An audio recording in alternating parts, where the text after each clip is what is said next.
How is it that the flimsy ark, which faced the worst natural disaster in history, survived, yet the Tower of Babel, this towering structure built by all of humanity, failed?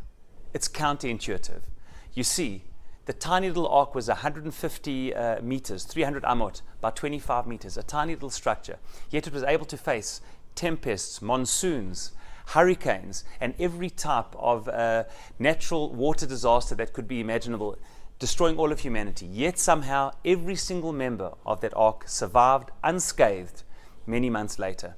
Yet all of humanity came together, according to Chazal, under Nimrod. We see from the Psukim, Nimrod managed to unite humanity, built cities, a tremendous builder and engineer, brought all of humanity together in unity. And somehow the whole enterprise ended in oblivion and was unsuccessful. Yet one man and one family alone, against all of humanity, in a tiny little structure facing impossible odds, succeed. How did the ark succeed? Where the Tower of Babel failed. It's all about how central God is, Hashem is. We all know that we can make every single effort, rabot machshavot belev ish, and do every type of preparation, but at the end of the day, how central is God to the plan that we are envisioning?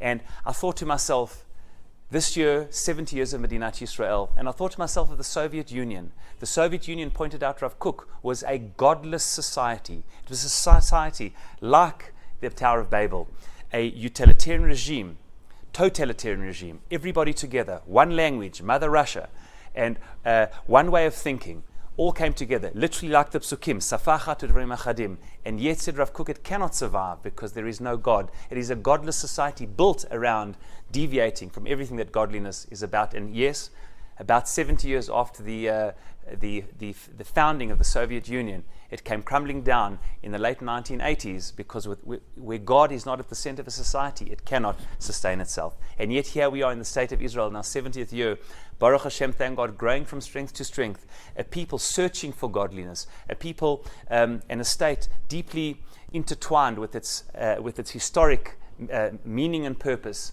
and continually searching for that on a daily basis. And so too in our individual lives. Indeed, if God is at the center of our lives, as we approach now the dark winter months in the northern hemisphere, Mar Cheshvan, the bitter month, the month with no chagim, Mar Cheshvan, some say, Kamar Midli, as the Nevi'im say, Mar is a drop of water. It's into the rainy, dark months in the northern hemisphere, a time devoid of chagim.